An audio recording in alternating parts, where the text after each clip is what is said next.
ने श्रवण किया कि किस प्रकार से राजा परीक्षित को श्राप लगा है और राजा परीक्षित जब गंगा किनारे जाकर के बैठे हैं तो राजा परीक्षित के पास जब सुखदेव जी पधारे तो राजा परीक्षित ने प्रश्न किया,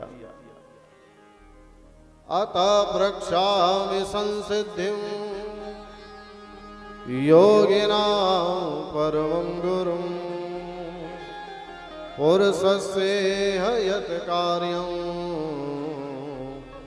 म्रियमाणस्य सर्वथा। महाराज, मरने वाले को क्या करना चाहिए? सुखदेव जी ने जैसे ही सुना, राजन तुमने जो प्रश्न पूछा है वो लोक हितम नृपः, ये जगत का कल्याण करने वाला है। क्यों? क्योंकि मरेंगे सभी।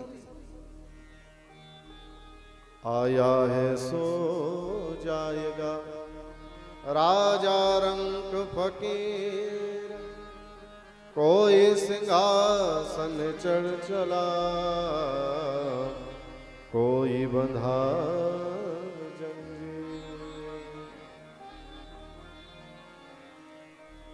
संतों के मत को प्रिय लगने वाला तुमने प्रश्न पूछा है। राजन, बस अपनी मृत्यु पर व्यक्ति विचार कर ले तो परमात्मा की शरणागति हो ही जाएगी। समस्या बस यही है, वो सब कुछ सोचता है लेकिन अपनी मृत्यु के बारे में कभी नहीं सोचता, ना बात करता। यद्यपि संसार का अगर कोई सत्य है तो मात्र एक ही सत्य है कि मृत्यु। जिसका जन्म हुआ है, जो बना है, वो मिटेगा अवश्य। कोई आज जाएगा, कोई कल जाएगा। राजन, तुमने पूछा मरने वाले को क्या करना चाहिए, तो मरने वाले को 3 कार्य करना चाहिए। तस्माद् भारत सर्वात्मा भगवानीश्वरो हरि श्रोतव्य कीर्तितव्यश्च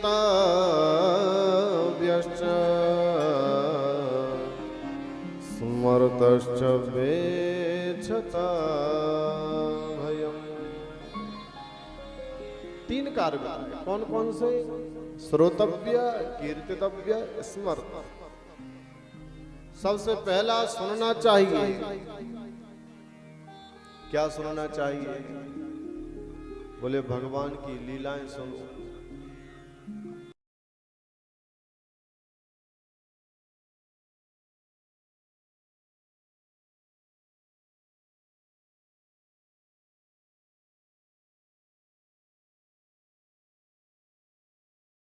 श्रवणम कीर्तनम विष्णु स्मरणम पाद सेवनम।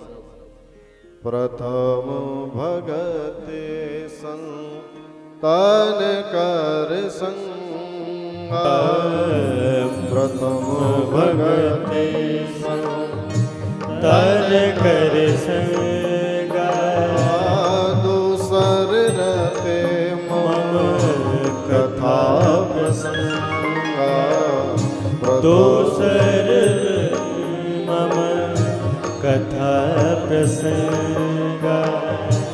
प्रथम भगते तन कर संग, दूसर रते मम कथा प्रसंग। दूसर रते मम कथा प्रसंग, दूसर रते मम प्रसंग। इसलिए शास्त्र ने वर्णन किया, सबसे पहले सुनना सीख ले।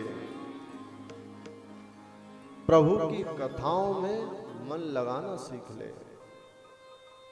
तुम्हारे हृदय में प्रभु के प्रति प्रेम कैसे जागृत होगा? मात्र इसका एक ही साधन है, प्रभु की कथाएं श्रवण करें तो जागृत होगा। ज्ञान गुरु के द्वारा पाया जा सकता है। वस्तुएं, धन आदि सब गुरु के द्वारा या अन्यत्र किसी के द्वारा पाई जा सकती है, लेकिन भक्ति पाई नहीं जाती। भक्ति तो जागृत होती है। और भक्ति जागृत कब होगी? जब हम कथा में जाकर के कथा का रसास्वादन करें। मुहुर हो रस का भोगे भाव का। बार बार कथा को श्रवण करना चाहिए। और प्रभु की कथा श्रवण करने से सारे क्लेश नष्ट हो जाते हैं। जन्म कर्म च मे दिव्यम यो वेत्यति तत्वतः। भगवत गीता में भगवान कृष्ण कहते हैं व्यक्ति कथा तो सुनेगा ही सुनेगा, सांसारियों की कथा सुने उससे अच्छा है कि मेरी कथा सुने।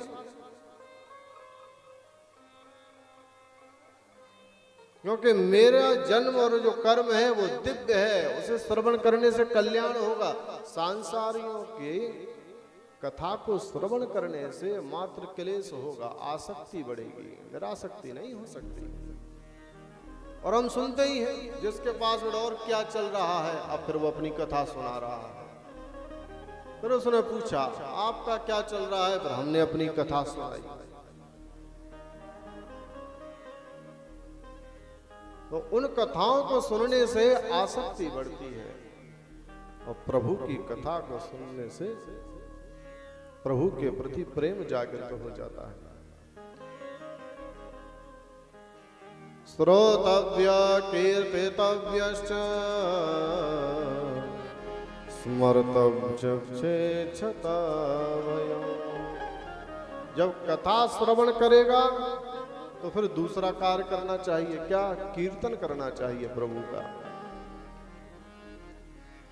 तो याद रखिए, अगर आपके जीवन में कथा का समागम अगर होता है तो आपको कीर्तन करने से कोई रोक भी नहीं पाएगा। और कलयुग में तो कीर्तन विशेष प्रधान है।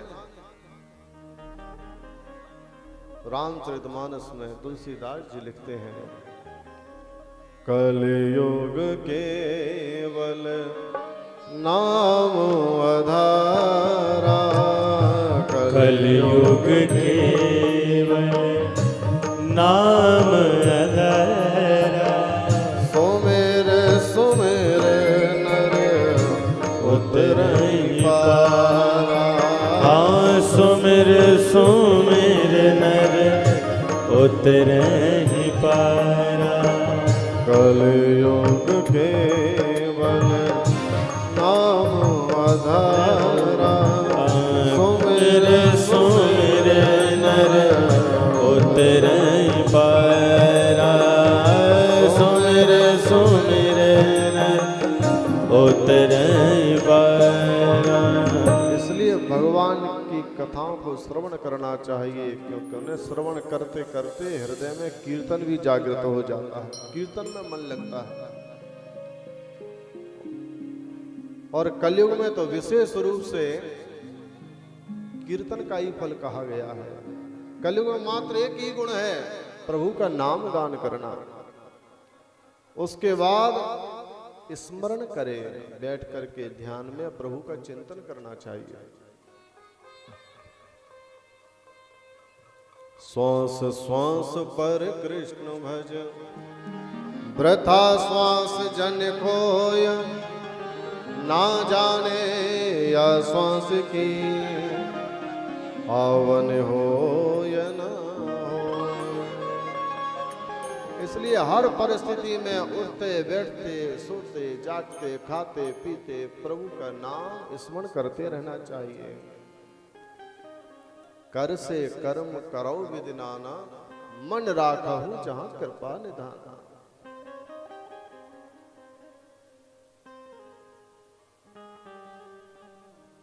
राजन कोई भी कार्य कर रहे हो जीवन में, लेकिन मन गोविंद के चरणों में रखना चाहिए। राजा ने कहा महाराज मन तो एक ही है, वो एक जगह ही रह सकता, एक बार में 10 जगह नहीं रह पाएगा। या तो मैं भजन करूं या फिर मैं अपनी सेवा करूं, क्या करूं, एक ही होगा। राजन व्यक्ति चाहे तो क्या नहीं कर सकता। मन को अगर आदत पड़ जाए तो दुनिया के कार्य करता रहता है, लेकिन जिस चीज में उसका मन है उसका चिंतन बराबर चलता रहता है। कैसे? जैसे हम वाहन चलाते हैं, गाड़ी चलाते हैं,